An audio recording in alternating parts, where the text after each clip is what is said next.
Hello hi how are you. GNCTD amendment bill 2021 introduce हुआ राज्यसभा में। ये जीएनसीटीडी क्या है? Government of national capital territory of Delhi amendment bill 2021।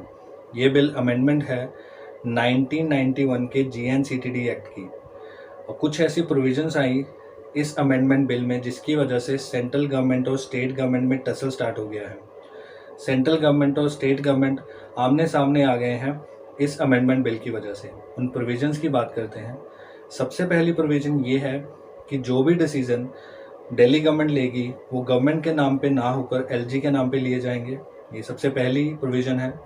दूसरी है कि दिल्ली गवर्नमेंट कोई भी ऐसा रूल पास नहीं कर सकती है जिससे दिल्ली गवर्नमेंट के पास ऐसी कोई पावर आए या फिर उसकी किसी कमेटी के पास ऐसी पावर आए जिससे दिल्ली में जो कैपिटल में कोई भी एडमिनिस्ट्रेटिव वर्क हो रहा हो उसको वो इंक्वायर कर सके, उस पर इंक्वायरी बिठा सकें। और तीसरी क्या है कि जो एलजी हैं उनका अप्रूवल लेना ज़रूरी होगा दिल्ली गवर्नमेंट के लिए किसी भी डिसीजन को लेने के बाद। मीन्स जो भी डिसीजन दिल्ली गवर्नमेंट लेगी उनको पहले एलजी के अप्रूवल के लिए भेजना होगा। ये आर्टिकल 239 AA क्लॉज 4 में लिखा गया है। अब चौथा है कि एलजी के पास ये पावर रहेगी, या तो वो उस डिसीज़न को अप्रूव कर सकते हैं या फिर उसको विदहोल्ड कर सकते हैं या फिर उसको रिजर्व कर सकते हैं प्रेसिडेंशियल कंसिडरेशन के लिए। और पांचवा है कि कोई भी डिसीज़न एलजी अगर काउंसिल ऑफ मिनिस्टर की मदद से भी लेते हैं या फिर अपनी कंसाइंस के साथ लेते हैं, वो सारे डिसीज़न एलजी के नाम पे ही होंगे, ना कि दिल्ली गवर्नमेंट के नाम पे। इन जो प्रोविजंस हैं इनकी वजह से जो टसल है वो काफ़ी बढ़ गया है। दिल्ली गवर्नमेंट का कहना है कि अगर सारी पावर एक नॉमिनेटेड पर्सन को ही देनी है, एलजी नॉमिनेट किए जाते हैं सेंट्रल गवर्नमेंट के द्वारा, अगर सारी पावर उनको ही देनी है तो फिर दिल्ली गवर्नमेंट जो कि एक इलेक्टेड गवर्नमेंट है उनके होने का क्या फ़ायदा।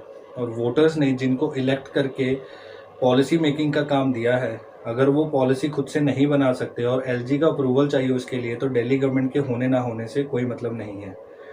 यही सिमिलर सर्कमस्टांसेस 2018 में भी थे, उससे पहले भी 2015 में जो एलजी थे उन्होंने भी यही कहा था कि जितने भी डिसीजन होंगे वो एलजी के नाम पे लिए जाएंगे, ना कि जो गवर्नमेंट है गवर्नमेंट ऑफ दिल्ली के नाम पे। तो उस टाइम पे भी काफ़ी टसल रहता था एलजी और गवर्नमेंट ऑफ दिल्ली के बीच में। एक बार तो ऐसा भी हुआ था कि जो चीफ मिनिस्टर ऑफ दिल्ली हैं वो एलजी के घर पे जाके धरना दिया उन्होंने। उसके बाद जो केस था वो सुप्रीम कोर्ट में चला गया और सुप्रीम कोर्ट ने वर्डिक्ट दिया था जिसमें कहा गया कि पब्लिक, पुलिस और लैंड, पब्लिक ऑर्डर, पुलिस और लैंड, इन तीन चीज़ों को छोड़कर बाकी सारी चीज़ों पे, हेल्थ, एजुकेशन वगैरह पे जितने भी डिसीजन हैं वो दिल्ली गवर्नमेंट खुद से ले सकते हैं और उनको एलजी के अप्रूवल की ज़रूरत नहीं है। बट सुप्रीम कोर्ट ने ये भी कहा था दिल्ली गवर्नमेंट को कि उनको कम्युनिकेट करना ज़रूरी है एलजी के साथ जो भी वो डिसीजन लेंगे उसके बारे में। और ये ध्यान रखना भी ज़रूरी होगा दिल्ली गवर्नमेंट के लिए कि दिल्ली के पास पूरी स्टेटहुड नहीं है, अभी भी वो एक पार्शियल स्टेट है। और एलजी को भी कहा गया था कि एलजी को aid and advice of council of minister के साथ काम करना पड़ेगा। उसके बाद से जो दिल्ली गवर्नमेंट है वो सारे डिसीजन खुद से लेने लग गए थे और उनको अब एलजी के अप्रूवल की ज़रूरत नहीं थी अपने डिसीजंस के लिए।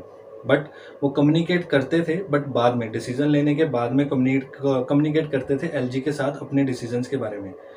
और सेंट्रल गवर्नमेंट का कहना है कि उसी सुप्रीम कोर्ट के वर्डिक्ट को एम्पावर करने के लिए, इम्प्लीमेंट करने के लिए उन्होंने ये प्रोविजंस लाए हैं। उनका कहना है कि एलजी के पास जो डिसीजन है उसको भेजना होगा, बट ये कहीं पे लिखा नहीं है कि जो एडवाइस है वो बाइंडिंग है दिल्ली गवर्नमेंट पे एलजी की, ऐसा अभी मेंशन नहीं है और उसके बारे में ज़्यादा क्लैरिटी भी नहीं है। और देखा जाए तो अब सेंट्रल गवर्नमेंट और दिल्ली गवर्नमेंट आमने सामने है। हो सकता है कि ये केस दोबारा फिर सुप्रीम कोर्ट में चला जाए अगर ये राज्यसभा से पास होकर लोकसभा में जाता है या प्रेसिडेंशियल असेंट के लिए जाता है। तो लेट्स सी आगे क्या होता है। आई होप कि आप अपडेटेड हो गए होंगे और अगर आपको वीडियो अच्छा लगा तो प्लीज़ वीडियो को लाइक करें, चैनल को सब्सक्राइब करें और वीडियो को शेयर ज़रूर करें। कोई भी आपकी क्वेरी हो तो कमेंट सेक्शन में ज़रूर लिखें। Thank you so much for watching this video.